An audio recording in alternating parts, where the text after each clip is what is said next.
এই যে বাসায় এসে বিছানার এক কোনায় পড়ে থাকি, মা একটু পরপর সামনে দিয়ে হেঁটে যায়।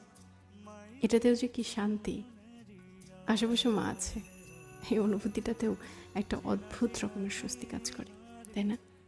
আমরা আমাদের জীবনের হাজার মানুষকে ভালোবাসার কথা বললেও মাকে সাধারণত বলা হয় না, মা আমি তোমাকে অনেক ভালোবাসি। যখন এই মানুষটা পৃথিবীতে থাকবে না, তখন হয়তো তার মতো করে আমাকে কেয়ার করার মতো কেউ থাকবে না।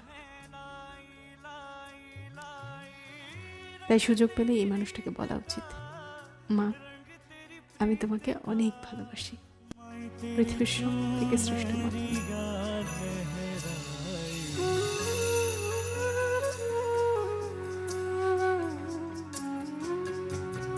जब जब मुझ पे उठा सवाल, माही तेरी चूनरी यार है